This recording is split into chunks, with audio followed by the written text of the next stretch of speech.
Olá, sejam todos bem-vindos à Conexão MBC Brasil, a mobilidade em pauta. O Instituto MBC Brasil reúne empresas, associações e entidades com um objetivo comum: a redução das emissões de gases de efeito estufa na mobilidade. Nós promovemos ações e políticas públicas com a finalidade de fortalecer a economia do país, gerar empregos, renda e ajudar o Brasil a se tornar o grande protagonista na descarbonização da mobilidade, por meio dos biocombustíveis e da bioeletricidade em todas as rotas tecnológicas. Eu tenho aqui a satisfação de ter comigo o José Eduardo Luzzi, presidente do Conselho do Instituto MBC Brasil, e a Beatriz Rossi Pereira. A Beatriz é a responsável pela comunicação e por marketing do Instituto. Ela vai falar um pouco, ao longo da nossa conversa, sobre as ações, sobre os planos, como que o Instituto trabalha a área de comunicação. E claro, eu vou iniciar pedindo ao Luzzi, passando a palavra ao Luzzi e pedindo a ele que fale, por favor, Luzzi, sobre o Instituto MBC Brasil. O que é o Instituto MBC Brasil? Quais os nossos propósitos e objetivos? Por que nós estamos aqui? Perfeito, Orlando, obrigado. Obrigado, Beatriz. Aproveito para agradecer a toda a audiência que nos prestigia nesse nosso primeiro podcast, né? Primeiro podcast. Para falarmos sobre um tema tão relevante atualmente, que é a condição climática, transição energética da mobilidade.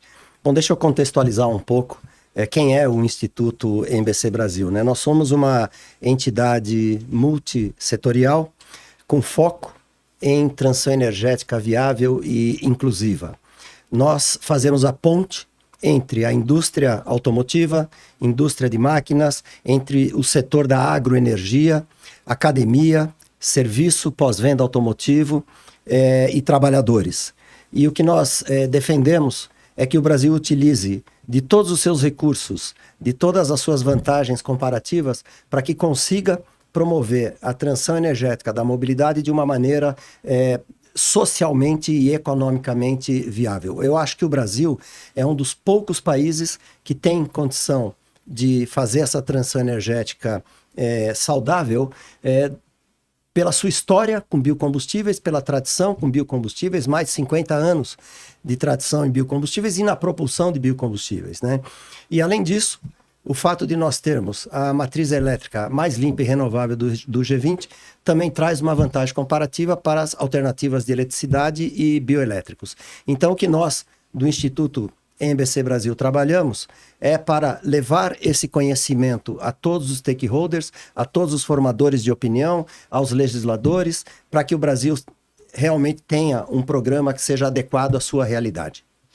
Luzzi, como que o Instituto está estruturado em termos os membros afiliados e os colaboradores? Porque o Instituto, ele talvez, acredito não, eu tenho certeza que é a única entidade com esse propósito que cobre a cadeia toda, de ponta a ponta. Queria que você falasse um pouquinho sobre isso. Na verdade, falar um pouquinho da origem do Instituto. Como começou, né? Como começou, isso é importante. Nós detectamos alguns membros do Instituto, há algum tempo, alguns anos, detectamos que o Brasil carecia de informações confiáveis sobre todas as rotas tecnológicas que levam à descarbonização da mobilidade. Existia naquela época uma tendência muito forte de que o Brasil adotasse o modelo do hemisfério norte, que é fundamentalmente baseado em elétricos, em BEVs.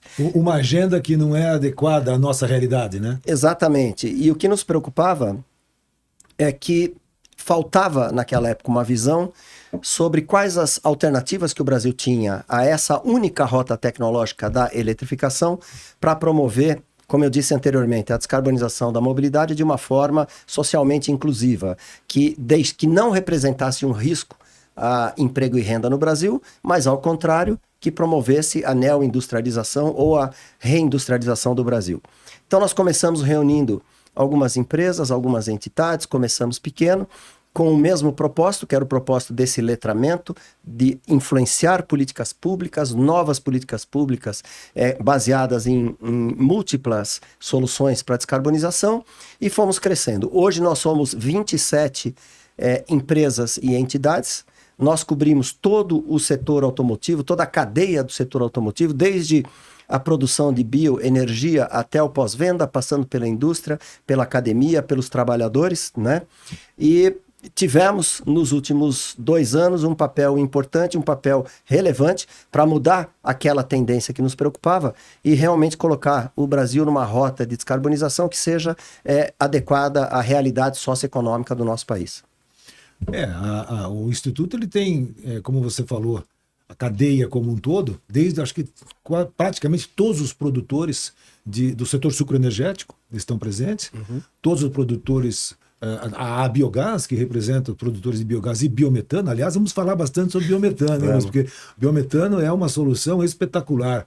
Nós temos a cadeia da indústria de autopeças, os sistemistas, as montadoras, representam tanto a parte de caminhões pesados, veículos leves, a parte de máquinas e equipamentos agrícolas, a engenharia automotiva está presente, temos a academia, o IPT é muito importante, e a ponta, que é o que o CONAREM, ele representa. Por que os trabalhadores estão com a gente? Porque é aquilo que o Luzi falou no começo.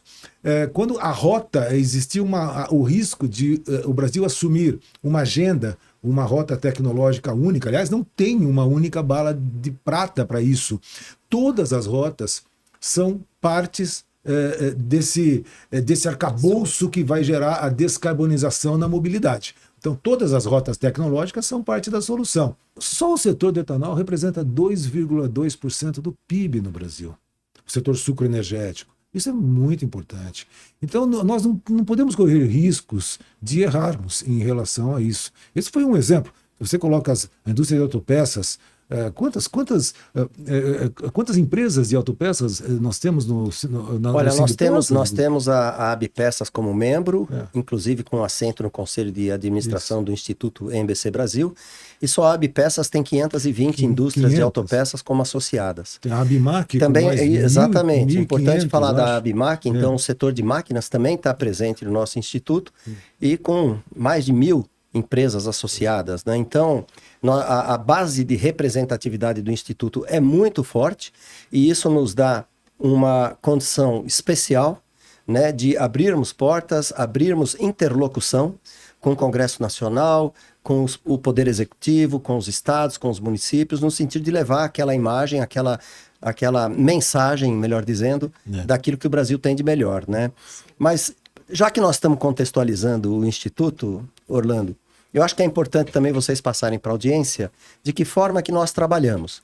Então, eu gostaria de perguntar para a Beatriz quais são as nossas prioridades em termos de comunicação, como que nós estamos organizados na comunicação e como que nós levamos essa mensagem para o público em geral. Perfeito. Primeiro, obrigada. É um prazer estar aqui com vocês, participando desse primeiro episódio para falar sobre o Instituto e apresentar para o público geral e a nossa audiência o que o Instituto faz, da onde nós viemos e complementando o que vocês estavam falando sobre a presença de todos os elos da cadeia da mobilidade, do lado da comunicação é muito importante porque a gente consegue ouvir todos os gaps e gargalos de todas as áreas. Então, você perguntou como a gente funciona, ouvir todos os gaps ou todas as soluções, o que funciona melhor, pensando nas consequências para cada setor individualmente, através dos nossos comitês técnicos, comitê de comunicação e marketing, né? Nós temos uma série de temos comitê técnico de leves, comitê técnico de pesados,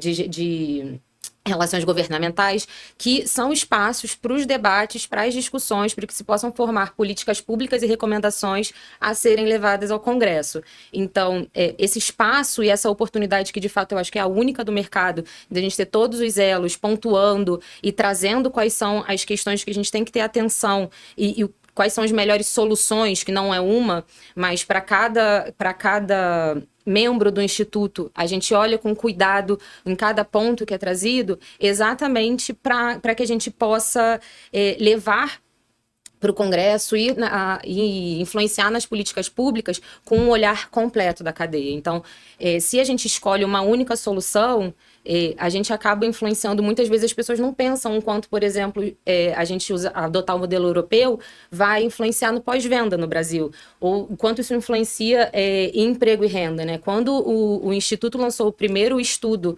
em parceria com a LCA, que apresentou o gap de PIB que a gente teria adotando uma única rota tecnológica, a audiência, no geral, ficou surpresa. Ninguém esperava um número tão expressivo, né? Então, quando o papel da comunicação é realmente trazer, não só para os principais stakeholders, mas para as pessoas, para o usuário, para a pessoa que vai abastecer o seu carro, qual é a consequência de cada escolha feita no seu dia a dia. Hoje, o nosso trabalho é muito importante do letramento, porque existe ainda eu não diria nem falta de preocupação com o meio ambiente, mas talvez um pouco de falta de informação sobre as soluções, né? A gente, às vezes, numa conversa com amigos, a gente escuta dúvidas que no nosso dia a dia não existem mais, mas porque a gente está imerso nas temáticas. Então, o papel da comunicação é desmistificar tudo que é dito, né? O Orlando falou, a gente vai falar bastante de biometano. No nosso dia a dia, a gente tem falado muito sobre isso, mas o público, no geral, não conhece tão a fundo, não entende essa solução tão rica que o Brasil tem para veículos pesados. Então, o nosso papel além da discussão interna junto com as entidades, é trazer para o público, para a gente conseguir educar a população de quais são as melhores opções, quais são as melhores escolhas a serem feitas e também mostrar o potencial que o Brasil tem, mostrar quais são os diferenciais competitivos que o Brasil tem, de que a gente não pode ficar tentando repetir os outros modelos sem olhar para dentro, sem olhar para casa. E a gente está num lugar muito privilegiado e que o público, as pessoas nem sempre sabem, né? Então, o papel da comunicação no Instituto, principalmente, é trazer para o público o conhecimento sobre todas essas vantagens competitivas que o Brasil tem, a diversidade de rota tecnológica que o Brasil tem, de soluções, e como isso pode influenciar de uma forma positiva no nosso dia a dia, além de tudo, né? Então, na escolha que a gente vai fazer, qual combustível usar na hora de abastecer, ou qual veículo comprar, né? O veículo pesado está um pouco fora do dia a dia das pessoas, mas quando a gente está falando de conversar com empresas, para as empresas fazerem escolhas das compras, de qual veículo optar, de qual combustível optar, a gente usa a comunicação diretamente para isso o tempo todo, né? Então, inclusive esse espaço aqui é muito importante, porque hoje a gente está aqui aprofundando sobre o Instituto, a gente está aqui falando sobre o que é o Instituto MBC Brasil, quem faz parte, como a gente trabalha, para que nos próximos episódios a gente aprofunde cada temática e cada rota que a gente debate e cada tópico que a gente traz a público, né? E a nossa função aqui é, de fato, desmistificar e conversar sobre isso de uma forma clara, que sem muito termo, sabe? De forma clara para as pessoas, para que todo mundo possa entender. Você falou sobre o estudo da LCA e você, no meio da sua fala, você falou um gap de PIB. Eu acho que seria interessante, Luz, a gente explicar um pouco sobre isso, sobre o estudo da LCA. Sim. E no papel da comunicação. Um dos nossos trabalhos no Instituto, quando falamos em promover, eu falei no início, na abertura, promover políticas públicas, e a falou em influenciar as políticas públicas, também desenvolver estudos que embasem as melhores políticas públicas e evitem eventuais erros. Então, Luzi, nós temos 2 estudos que nós desenvolvemos com a LCA, são estudos inéditos, o primeiro em 2024, eu até tenho aqui um exemplar, as trajetórias tecnológicas mais eficientes para a descarbonização da mobilidade.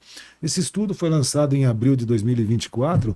Ele é muito importante, ele trouxe essa informação que a Beatriz falou. Quando o risco de assumir um caminho errado, uma rota errada tecnológica, ou entender que só existe uma solução, o que isso impacta em termos de perda na geração de PIB, o que impacta em termos de perda de empregos ou de transferência de renda. E agora, acabamos de lançar mais um estudo fantástico sobre os desafios estruturantes para impulsionar a mobilidade até 2040. Acho que a gente podia falar um pouco sobre esses estudos, sobre o conteúdo deles, Luzi, porque é riquíssimo, é um material riquíssimo. Esse é o material que a gente usa também quando a gente fala em influenciar a política pública, a partir desse material, mostrar aos legisladores a quantidade de informações que temos, o embasamento que temos, para que eles possam tomar as melhores decisões. Esse é um ponto importante, bem colocado, porque toda a nossa comunicação, né, Beatriz, ela é fundamentalmente baseada em dados, em evidências técnicas e em análise do ciclo de vida. Então, tudo aquilo que nós passamos ao mercado, aos legisladores, tem uma base técnica científica acreditada por trás. Explica um pouco, por favor, o que é análise do ciclo de vida, que talvez a nossa audiência não esteja tão familiarizada com análise do ciclo de vida é a maneira mais correta e justa de emissão, de se mapear, de se mensurar a emissão de gases de efeito estufa. Existem várias métricas que são utilizadas no mundo todo. Uma delas, por exemplo, é o famoso do tanque à roda, que mede tão somente a emissão de gases de efeito estufa no uso do veículo. Existe uma outra métrica que é do poço à roda. Então, além de medir a emissão de gases de efeito estufa no uso do veículo, ela também leva em consideração quanto de gás de efeito estufa é emitido na geração do energético que vai mover aquele veículo. Então, por exemplo, se você está com um veículo elétrico e a fonte de energia desse veículo elétrico é fundamentalmente o carvão, essa emissão de CO2 do carvão na produção da eletricidade, ela é medida e comparada com outras alternativas, por exemplo, o etanol. E o ciclo de vida mais completo e correto é o que nós chamamos do berço ao túmulo, que ele não apenas mede a produção do veículo, o uso do veículo, a geração da energia, mas toda a extração do material utilizado para produzir o veículo e a bateria, além da vida do veículo e do descarte do veículo. Então aí você tem sim um mapeamento completo. Mas eu falava de dados, né? Dados científicos, e isso é importante. E nós utilizamos essa metodologia em 2024, quando encomendamos para a consultoria LCA um estudo que medisse o impacto socioeconômico das diversas rotas tecnológicas para a descarbonização. Até então, existia uma infinidade de estudos no Brasil e fora do Brasil que mensuravam a emissão de gás de efeito estufa, dependendo do ciclo de vida, dependendo da região do planeta, dependendo da abordagem, mas nunca uma medição socioeconômica. E assim fizemos para o Brasil um estudo muito completo, com muito conteúdo, com muita profundidade, e que mostrou que se o Brasil seguisse a tendência do hemisfério norte, ou seja, 100% elétrico, comparado com o Brasil seguir aquilo que ele tem de característica e de vantagem comparativa, que são os biocombustíveis ou os bioelétricos, num período de 30 anos, entre 2020 e 2050, o impacto no PIB favorável aos biocombustíveis e ao bioelétrico atinge 2,8 trilhões de reais, e nós estamos falando de um impacto favorável na geração de emprego de 1.600.000 empregos. Quando nós finalmente tivemos esse dado, um dado, como eu disse, acreditado, isso abriu portas, né? Portas dos políticos, de deputados, de senadores, de ministros. Estivemos com o próprio presidente Lula, apresentamos o resultado do estudo, e isso fez com que o Brasil como um todo falasse: opa, nós temos uma solução melhor, e por que não adotarmos essa solução melhor? Eu costumo dizer... E que já funciona, né? E que já funciona, e já funciona há muitos anos. Eu costumo dizer que o Brasil não é a Noruega, não é a Dinamarca, não é a Suécia. O Brasil tem a sua característica socioeconômica muito diferente. Esses países têm os gaps sociais atendidos. Não há gaps sociais. Enquanto que no Brasil o gap social é crítico. Então a prioridade do governo brasileiro, na nossa visão, é investimento principalmente em saúde, em segurança, em saneamento público, não é? Já que o Brasil dispõe de soluções de descarbonização locais, regionais e muito eficientes. Então esse estudo da LCA trouxe dados concretos, repito, acreditados, que nos ajudou a levar essa mensagem e a partir daí a mudar o destino que o Brasil vinha seguindo, seja dos legisladores, seja da própria imprensa.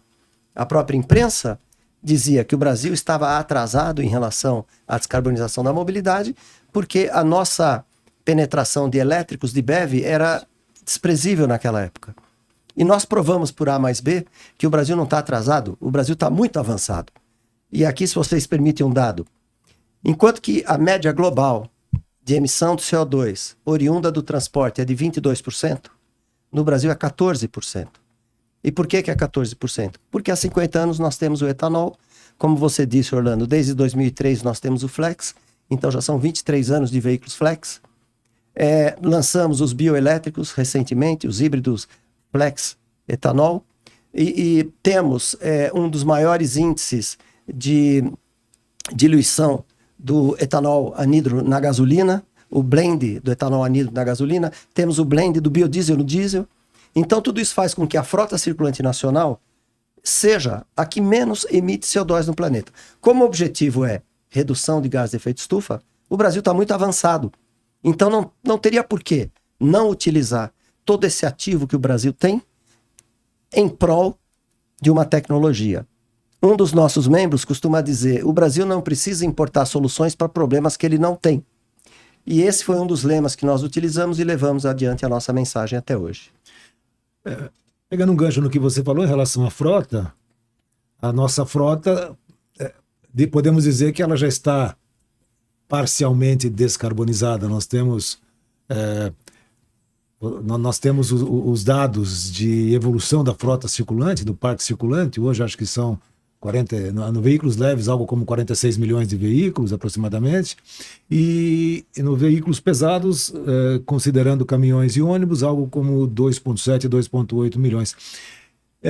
Eu queria que você falasse um pouco sobre essa projeção, Luzi, para os próximos 15 anos. Inclusive, esse foi um dos temas abordados no estudo, nesse segundo estudo da LCA, nos desafios estruturantes, que analisou o que precisa ser feito para chegar lá, ou seja, qual a demanda de biocombustível, de eletricidade, de etanol, de biodiesel, de biometano, de hidrogênio em 2040.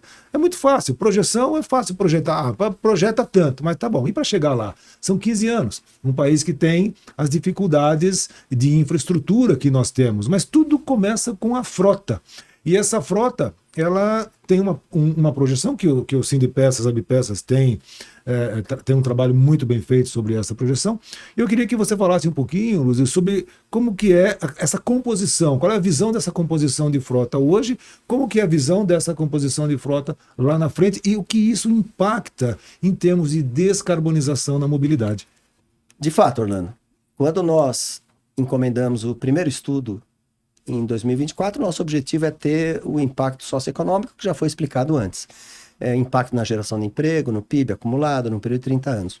O estudo que nós encomendamos para a LCA em 2025 teve como objetivo estimar o tamanho da frota circulante nacional em 2040, veículos leves, caminhões, ônibus, e qual será a composição dessa frota em termos de energéticos. Tendo isso, nós conseguimos calcular a demanda de cada energético, do biometano, do etanol, do HVO, do SAF, da eletricidade, em 2040. Medimos, comparamos com a oferta em 2025 e temos o gap, onde estamos e o que pretendemos chegar. E quais são os desafios estruturantes para sair desse ponto e chegar naquele ponto. E esse estudo trouxe alguns dados muito interessantes. Então, por exemplo, se nós falarmos de veículos leves, como você citou antes, a frota circulante atual é algo como 45, 46 milhões de veículos, dos quais 79% e 80% são flex. E hoje não, 2025, 0,3% da frota circulante elétrico BEV. Para 2040, esse número sobe para 63 milhões de veículos, aproximadamente, então um crescimento expressivo, vamos arredondar de 46 para 63, gerando oportunidade para a indústria automotiva, a indústria de autopeças, para bioenergia, geração de emprego e renda. E essa frota, ela muda a sua composição. Então, os flex, que hoje são 80%, caem para 63%. Mas note, em termos absolutos, os veículos flex sobem de 36 milhões para 39 milhões. Os BEVs, por exemplo, saem de 0,3%, vão para 7,6%. E a soma dos veículos híbridos entre plug-in e não plug-in, cerca de 20%. Né? Se nós analisarmos caminhões, hoje o Brasil tem uma frota circulante de caminhões de 2 milhões e 300 mil unidades, aproximadamente, dos quais 99% é diesel. A frota circulante de caminhões do Brasil em 2040 vai ser da ordem de 3,4 milhões. De novo, crescimento, volume de produção, geração de emprego e renda. O percentual de diesel cai de 99% para 85%. Mas o valor absoluto de caminhões diesel sobe de 2,2 milhões para 2,9. Então aqui nós já temos um objetivo do Instituto, que é a renovação de frota, de preferência a renovação de frota por combustíveis com baixa pegada de carbono. Lá em 2040, nós vamos ter cerca de 8% de veículos movendo a biometano e cerca de 7% de caminhões BEV. Então, essa análise que foi feita ajuda ao nosso instituto estimar quais são as demandas. Por exemplo, se nós pensarmos no etanol, a demanda futura projetada de etanol sairá dos 30 bilhões de litros, aproximadamente 30 bilhões de litros que foram produzidos no Brasil em 2025, para algo como 70 a 75 bilhões de litros de etanol. Mais do que dobra a demanda. Então isso traz a necessidade de investimentos, de infraestrutura, escoamento de produção. Se nós falarmos, por exemplo... Essa demanda de aumento do etanol que você menciona, ela não está ligada só aos veículos terrestres, ela também... Perfeito. A outros energéticos da mobilidade aérea, marítima. Perfeito. Nós procuramos medir a demanda total. Então, desses cerca de 70, 80 bilhões de litros, cerca de 52... repito, 30 em 2025, cerca de 52 será para o transporte terrestre. Nós teremos uma parcela importante que será utilizada para a produção de etanol, como combustível sustentável da aviação, do SAF, e uma boa parcela também para o transporte marítimo, né? Se nós pegarmos o biometano, hoje algo como 1 milhão de metros cúbicos por dia, só a demanda para o setor de transporte vai ser algo em torno de 13 a 14 milhões de metros cúbicos por dia. E se somarmos a demanda para a indústria, nós vamos passar de 20, 25 milhões de metros cúbicos por dia como a demanda do biometano, né? Então são exemplos que nós estamos dando da importância desse estudo para que se tenha de fato mapeado as demandas projetadas futuras e a partir daí o estudo traz um compilado de propostas de políticas públicas para que o Brasil avance nessa agenda. Para que, de fato, em 2040 nós tenhamos a oferta compatível com a demanda. Aliás, esse compilado de políticas públicas que você menciona... Bom, aliás, eu quero falar também para a nossa audiência que os estudos estão disponíveis no site do Instituto MBC Brasil. É um material riquíssimo. Vale a pena, quem não conhece, vale a pena baixar esse estudo, porque tem informações riquíssimas lá. Mas essas políticas públicas, o estudo traz dezenas de propostas de políticas públicas nas várias áreas. No biometano, na eletricidade, na eletrificação, no biodiesel, no etanol.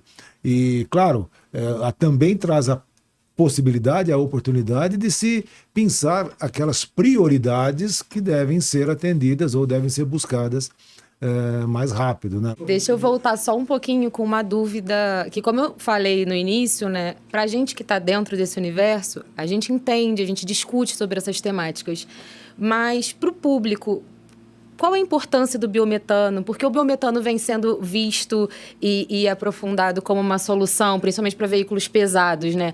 Aonde entra o biometano como uma das nossas rotas tecnológicas possíveis? Bom, primeiro vamos explicar o que é o biometano, né? Perfeito.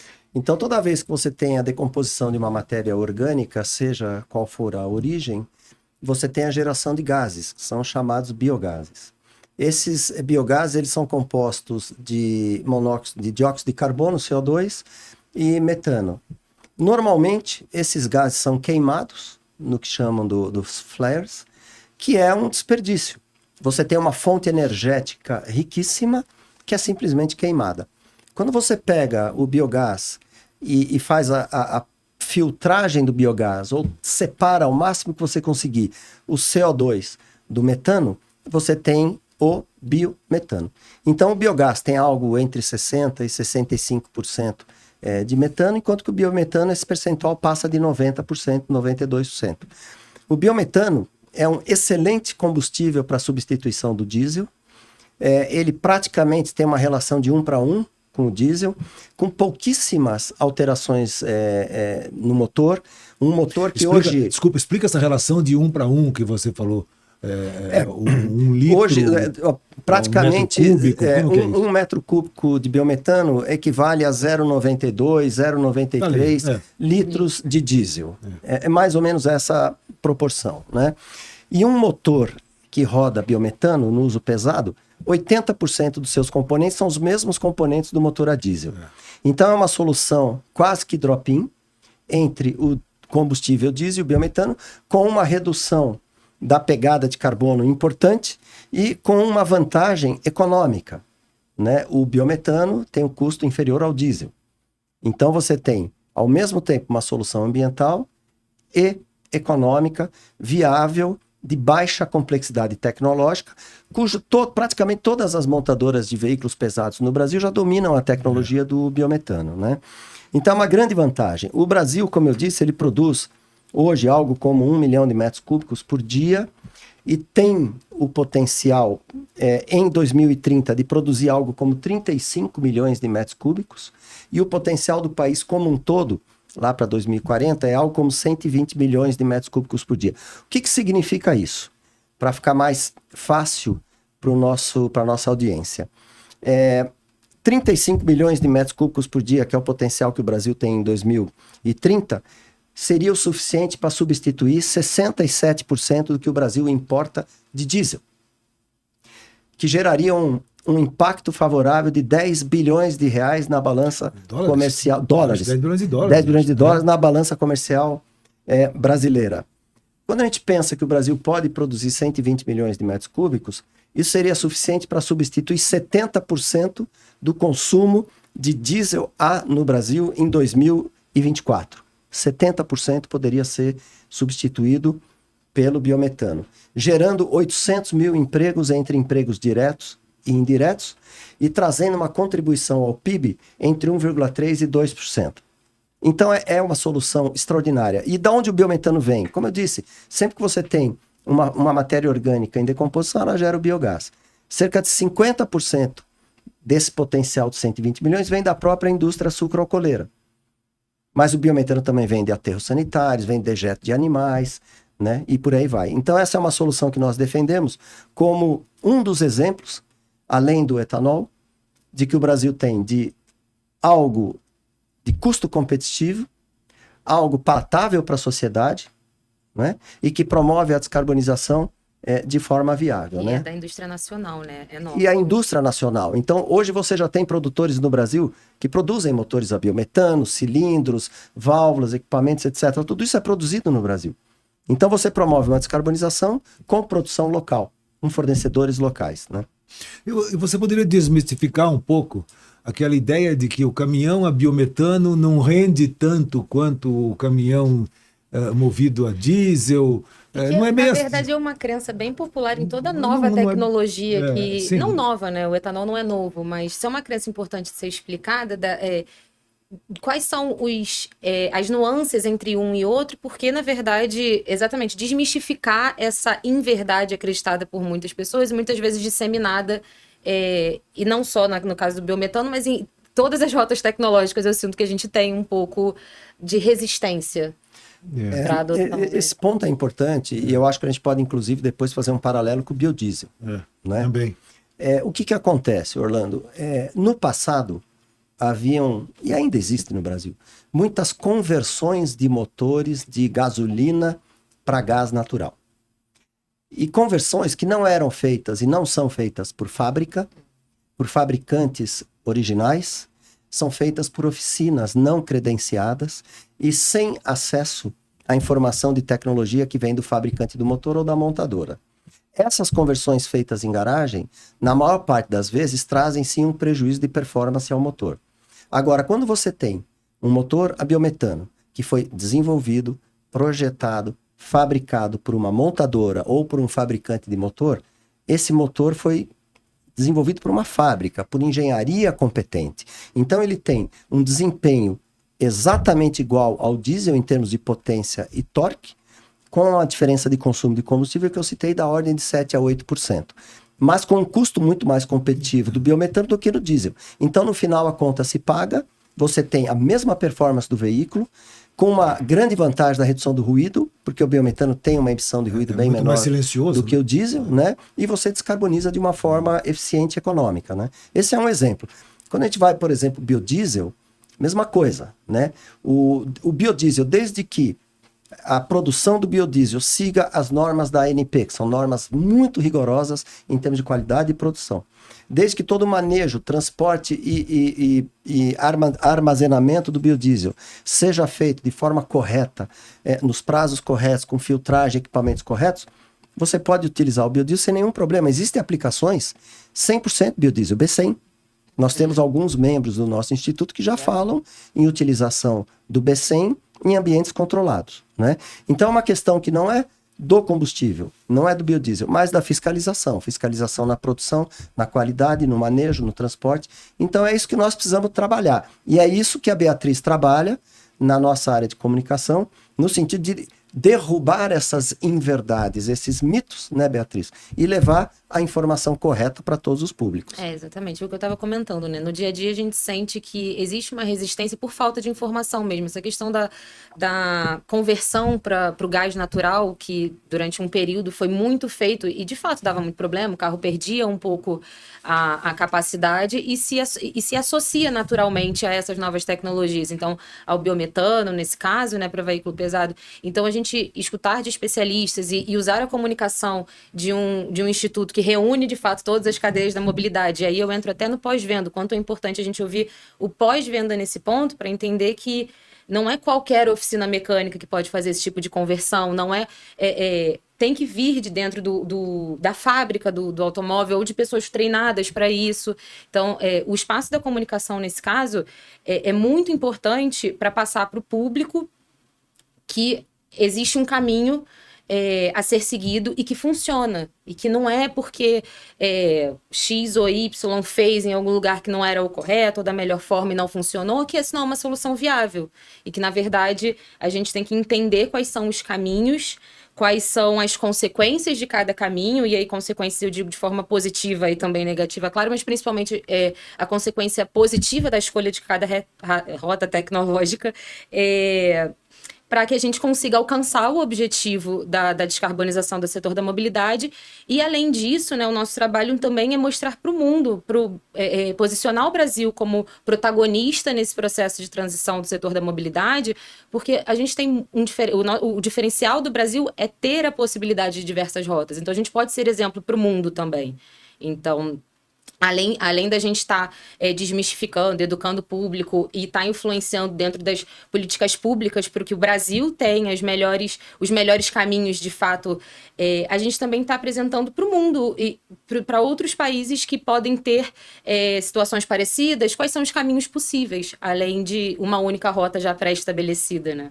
Esse é um ponto importante, Bia. Nós participamos da COP30, e a COP30 é um fórum internacional, pessoas do mundo inteiro, e o nosso objetivo como Instituto MBC Brasil foi realmente levar o modelo brasileiro de descarbonização viável para outros mercados que tenham condição geográfica, climática e socioeconômica semelhante ao Brasil. Então, uma das prioridades do nosso Instituto em 2026 é justamente a internacionalização do modelo nacional, né? Então, estamos trabalhando intensamente nisso. Você falou quando você estava falando da composição da frota, você tocou um ponto muito interessante, e aí vem aquilo que eu disse no início de um dos propósitos do Instituto, que é fortalecer a economia, ou evitar erros que possam causar danos à economia. Você falou da composição da frota e mostrou, em termos de volume, embora os caminhões a diesel, por exemplo, caiam, embora os veículos flex caiam, que são os motores a combustão, né? Aí entra também o caminhão a gás, que também que é ciclo Otto também. Mas em termos de volume para 2040, esse volume cresce. E nós temos hoje no Brasil toda uma estrutura de pós-venda. A Beatriz acabou de falar do pós-venda aqui também. Esse pós-venda também tinha essa preocupação com as novas rotas tecnológicas. O que ia acontecer lá na frente? E, na verdade, o negócio continua mais forte. Agora, vai exigir mais treinamento, preparação, grades de competência, etc. Mas esse é um ponto importante que você mencionou no crescimento da frota em volume. Esse ponto é fundamental, porque o inimigo não é a combustão. Isso. O inimigo é a emissão de CO2. É. Então, se você tem uma combustão a etanol, você está reduzindo a pegada de CO2. Né? Nós temos dados científicos que provam que no ciclo de vida, berço ao túmulo, um motor a combustão rodando 100% a etanol emite menos CO2 do que um veículo elétrico. Né? Então, o inimigo não é o motor, não é a combustão, é a emissão de CO2. No caso do diesel, eu acabei de falar, nós temos o biometano que descarboniza mais de 90%. 95%, 96%, dependendo da condição. Então, você está descarbonizando e você continua com o motor a combustão. Né? Então, o que nós temos que combater é o uso do combustível fóssil. É a transição energética do fóssil para outras fontes de energia que promovam o transporte, a mobilidade e, ao mesmo tempo, descarbonizem. Né? O impacto da atual estrutura de pós-venda no Brasil é enorme e é pouco comentado. E isso foi uma novidade que nós trouxemos no Instituto, porque pouca gente presta atenção em qual é o impacto no pós-venda. Se você tem apenas uma tecnologia, 100% elétrico circulando, qual é o impacto no pós-venda? Qual é o impacto na geração de emprego de pós-venda, na venda de peças de reposição? Como que você impacta o giro da economia? Tudo isso está dentro do nosso radar. Faz parte dos nossos estudos, das nossas análises e daquilo que nós defendemos, né? Então, o trabalho é redução do CO2, que, aliás, também esse é um tema interessante, né? Porque todo mundo fala, o inimigo é o CO2. Não, o inimigo não é o CO2. O inimigo é a concentração excessiva de CO2 na atmosfera. Sem CO2 não tem vida. Se não existisse o CO2, nós estaríamos aqui conversando. A temperatura do planeta seria inviável, não teria alimentos, não existiria vida. O que nós temos que evitar é o excesso de concentração de CO2 na atmosfera. E por isso que a economia circular é importante. Porque você emite CO2, mas retira o CO2 ao mesmo tempo. Aquilo é capturado pela planta, é capturado pelo canavial, é capturado pela plantação de soja e etc. Então, esse é um ponto importante também. E as rotas tecnológicas, elas têm que ser viáveis. É o que nós chamamos de justa, né? Uma política justa não excluir e viável. Consumidores. Exatamente. Esse é o ponto. Nós não podemos ter tecnologia que excluam consumidores. Então você tem uma tecnologia que ela é limitada a uma pequena fração da população, mas que a grande parte da população não tem acesso a ela, né? Então tem que ter o equilíbrio. Tudo é uma questão de equilíbrio. Luz, eu queria pegar outro ponto que você comentou, antes da gente encerrar, para trazer para outra dúvida muito grande, que é sobre a produção de biocombustíveis e a competitividade com alimento, segurança nutricional, e aí não estou nem falando de segurança alimentar, nutricional mesmo. Como o Instituto vê isso? Esse é o famoso debate Food and Fuel, que tem na Europa, principalmente, onde há uma crítica de que a produção de biocombustíveis concorre com a produção de alimentos, né? Beatriz, talvez isso possa ser verdade para a Europa, mas está longe de ser verdade para o Brasil. Ao contrário, no Brasil está mais que comprovado que a produção de biocombustíveis ela contribui e colabora para a produção de alimentos, por diversos fatores. Primeiro porque quando você produz o biocombustíveis, você automaticamente está produzindo os alimentos. Segundo, porque a produção de biocombustíveis ela é favorável ao solo. Ela aumenta o teor de carbono do solo, ela enriquece o solo e aumenta a produtividade de alimentos. Um outro ponto importante são os investimentos em biocombustíveis para aumentar a produtividade agrícola e que você transfere essas tecnologias da produção de biocombustíveis para todas as culturas que produzem alimentos e com isso você tem um aumento expressivo da produtividade de alimentos. Você produz mais alimentos por hectare por conta dessa tecnologia financiada pela indústria de biocombustíveis, não apenas, mas também. O outro ponto é que o Brasil, repito, o Brasil não é a Europa. No Brasil você pode ter 2 ou 3 safras, enquanto que pela condição climática geográfica na Europa você tem uma safra e uma safra com uma produtividade muito inferior ao Brasil. O outro ponto importante é que resíduo da produção de biocombustível vira ração alimentar dos animais. Então você aumenta a oferta de alimentos para a pecuária a partir da produção de biocombustíveis. Então é um conjunto de dados científicos que provam por A mais B que no Brasil produção de biocombustíveis anda junto com a produção de alimentos. Veja, se você comparar o Brasil, quanto que ele produzia de biocombustíveis há 20 anos e quanto que produz hoje? Quanto que produzia de alimentos há 20 anos e quanto que produz hoje? Basta olhar os números. O Brasil hoje está entre os principais produtores de alimentos em praticamente todas as culturas, ao mesmo tempo em que aumentou de forma exponencial a sua produção de biocombustível. Então isso é uma prova cabal de que não existe essa competição no Brasil. E com um grande potencial de produtividade, dobrar a produtividade em alguns casos, utilização de terras degradadas é muito importante, existem projetos para isso, e o Brasil tem um grande potencial, como você falou, o Brasil não é a Europa, e nós aqui, o debate nosso não é o food versus fuel, mas o food mais, né? Food plus fuel. Exatamente. Então, eles são complementares. Mas eu acho que nós estamos chegando ao final desse primeiro episódio do nosso podcast, a Conexão MBC Brasil, a mobilidade em pauta. Eu não sei se vocês conseguem ver, mas temos aqui na tela a nossa produção gráfica. E eu já quero aproveitar para falar para a nossa audiência, se inscreva nesse canal, que vem muita coisa boa. Muitos dos temas que foram abordados hoje, eles serão temas exclusivos esse que acabamos de falar, do alimento, desse debate food versus fuel que não existe. Ele será um tema exclusivo de um dos nossos podcasts e teremos convidados muito especiais. Eu quero aqui deixar o meu agradecimento a todos vocês. Aproveita, dá um curte aqui, porque like, compartilha. Curte e compartilhe, porque isso vai ajudar a disseminar esse canal, a capilarizar esse canal, que é muito importante. Eu quero deixar aqui, solicitar o Luzi, as suas últimas palavras hoje, e a Beatriz também, por fim, sobre esse nosso primeiro episódio, que foi tão legal, né? E a gente vai falando e o tempo passa e teria tanta coisa para falar. Eu tinha um monte de coisa para falar aqui, mas acho que fica para os próximos, né? Eu acho que esse é o ponto, né? Esse é um fórum de informação de qualidade, de informação de alto nível, né? É um fórum em que nós trazemos a realidade baseado, como eu disse anteriormente, em fatos, em pesquisas, em ciência e etc.